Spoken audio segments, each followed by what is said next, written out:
I guess we'll have to find some other slaves. No, I want those little ponies. But how do we get past the rainbow? We'll get the rainbow first, then the little pony.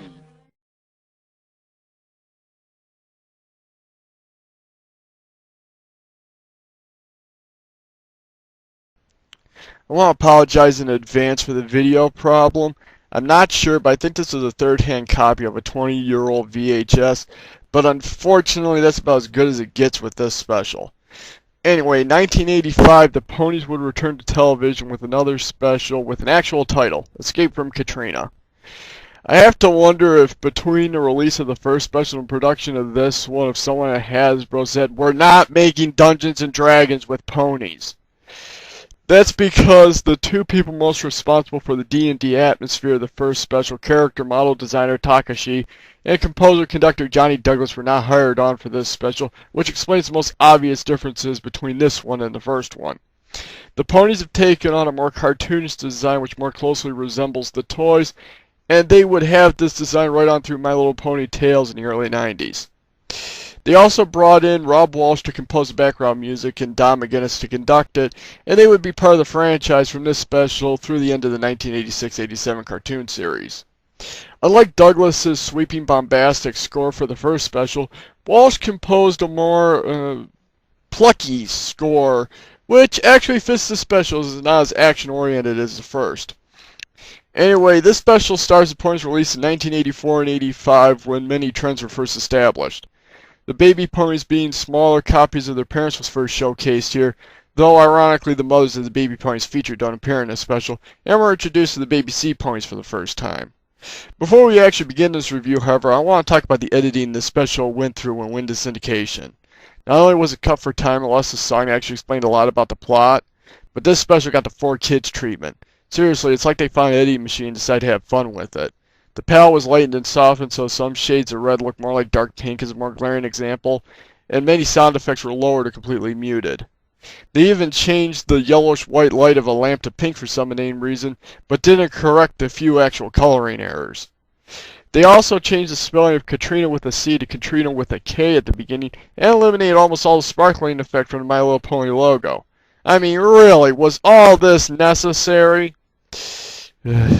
Okay, now with that off my chest, let's get to the actual review. Our special opens with the typical flyover of Dream Valley by two Pegasi. There's a volleyball game between the land ponies and sea ponies, however some are also painting a welcome banner for Megan as they've invited her to a party. We're introduced to our main heroine Sundance, who makes her entrance by falling through the banner when trying to go for the ball. Sparkler bitches at her because that's what Sparkler does this special. Sundance apologized and just so happens to kick the ball so it hits the special's designated victim, Baby Moon Dancer, into the water, so she has to be saved by the sea ponies. Next thing you tell me, Sundance works with high explosives. However, no harm's done as Baby Moon Dancer thought that the ordeal was fun. They go back to playing, but the ball bounces off Spike's head and rolls away. Baby Moon Dancer goes after it but rolls into a cave. The cave happens to belong to the Bushwillies. Bushwillies can be described as technicolored talking tribbles. That's the best description I have for them, seriously. They're working with some kind of machinery being overseen by a lizard called Rep, voiced by Paul Williams. The ball rolls in and hits Rep on the leg. Thinking it belongs to the Bushwillies, he kicks it into a massive open pit in the middle of the floor. It looks like a constantly flushing toilet and yells at them to get back to work. The machine takes all that stuff the Bushwillies put into the grinder to make a few drops of this green stuff called witchweed potion. Take this to Catrina, and whatever you do, don't spill it. There's hardly any left. And of course you put it in a heavy, easy-to-spill dish for him to take it to her. Nice planning there, dude. The Bushwillie takes this stuff to Artillery Catrina, voiced by Tammy Grimes. Grimes had previous experience with equestrian escapades, and she also voiced Molly in The Last Unicorn. In this special, she's a Catwoman. If her feline features aren't enough to convince you, she'd surround herself with sculptures of cats to drive the point home. Hell, even the dish the Bushwillie's carrying looks like the dishes used in Fancy Feast commercials.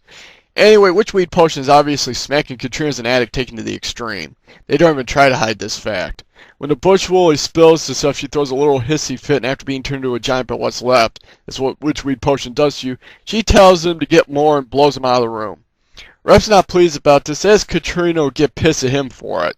The bush woolly couldn't care less, however, as he's had and intends to escape. The others agree with him because, except for the purple one, bush will always agree with whoever spoke most recently. Catrina has other plans, as she grabs a purple bush wool and holds him over the pit. Apparently, you make drugs and you get flushed in this operation. Rep begs Catrina to spare his life, but she tosses him anyway. Rep saves him by transforming into a bird, but Catrina turns her drug-fueled wrath on him for it. Because she can't replace him as easily, she settles for throwing him into a pile of junk and demanding more witchweed potion. She's really not so bad once you get to know her better. You are a pansy. Back with the ponies, preparations are still underway for the party. A new banner is hung, and some of the ponies are blowing up balloons with their breath, and yet they float. Baby Moondance asks if the babies can help blow up balloons. Sundance says no, but she can get her some string. Baby Moondancer accidentally gets the spindle attached to the stakes holding the net with the balloons down, lets them float away. Sundance goes to get them, but fails, and she ends up landing on the end of the plank Spike and Sparkler are standing on while they're painting a sign. She sends them flying along with the cans of paint, which drop right on them. Sparkler goes into bitching session number 2, and Spike speaks his only line for the special as he has to go take a bath. Megan, in the meantime, shows up with Skydancer. Do we have enough ponies with the name Dance in their names in this special? And is greeted by the others. They give her the Rainbow of Light as a guest of honor and explain what it does. It's not like she was there when they got it or anything. The baby ponies also introduce themselves in quick succession and ask Megan to play with them, but they've got to take a nap if they want to stay up for the party. They protest, but Megan has a plan. She breaks in the first sign of the special. She tells them that they don't have to take a nap and should play as hard as they can. However, this is a ploy to tire them out. I have to really hand it to the people in charge of this song. They managed to take the same melody and make it hyperactive, then calming by changing the tempo and the instruments, and the change came so naturally. It's nothing groundbreaking, of course, but it's certainly a great way to illustrate what was happening in this scene. Catrina is also bedded down for a cat nap with the purple bush woolly watching. He tells the others that this is the perfect time to escape. Rep comes in and tries some emergency union negotiation, and while most of them agree when they're not agreeing with the purple one won't have it. When someone threatens to flush you, they've crossed the line. They go back and forth for a bit, but the others finally agree with the purple bush woolly to the point of action, and they'll roll away through an unbarricaded gaping hole in the wall to freedom where they can scream at Klingons to do all the other things free tribbles do. Yes. Do you hear anything? No, Neither do I. The bush woolies have stopped working. actually, Catrina, that's not exactly true. And they're still working? Well, no. They escaped. Escaped?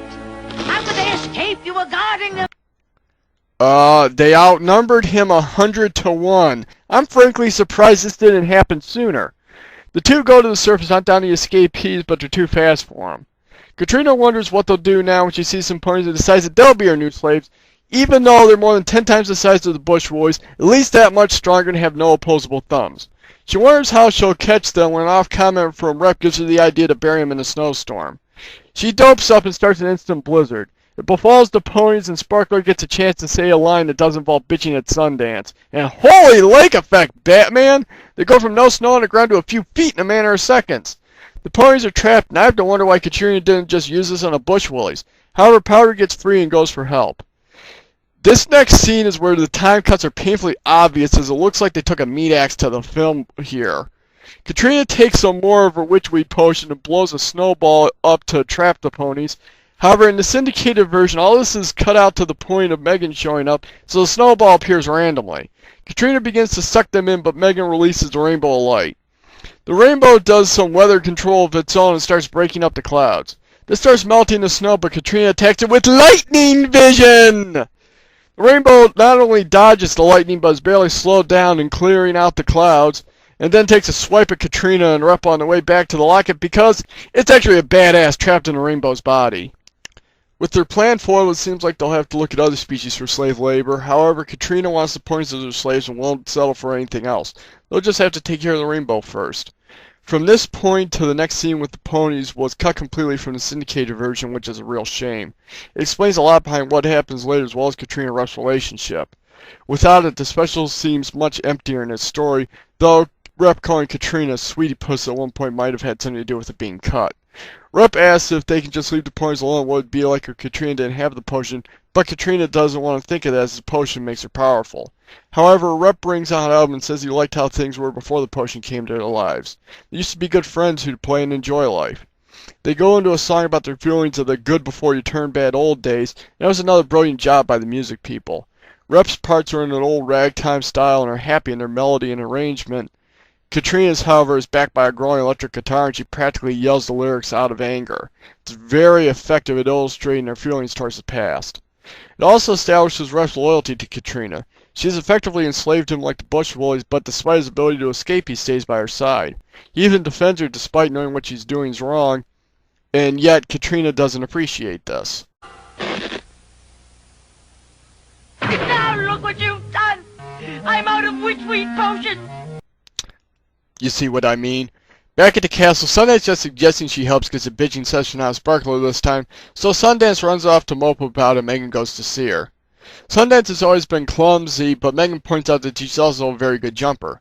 She illustrates this by getting Sundance to grab her an apple, which she does without crashing, and in cliche fashion, this cheers her up and they go back to Dream Castle. It should be noted that Megan Doll was sold along with Sundance this year, and the next year, and in subsequent years, and it may have intended to create a relationship between the two characters in the cartoon as well, but they failed to retain the voice actress for Sundance and they couldn't get another for later shows, so that fell apart real fast. That evening, the baby ponies get ready for the ball except for Baby Moon Dancer. She has nothing to wear despite being surrounded by clothes, though I've looked in the pantry full of food and can't think of anything to eat, so I understand where she's coming from. Megan puts a crown on her head and suggests that she goes to the princess. However, she's going to need a gown as well, so Megan puts a cloak on her. She then completes the outfit with the rainbow locket. However, unknown to them, Rep is watching. He turns into a pony, I'm guessing female, dressed as a nurse to fulfill the special's creepy quota and heads away.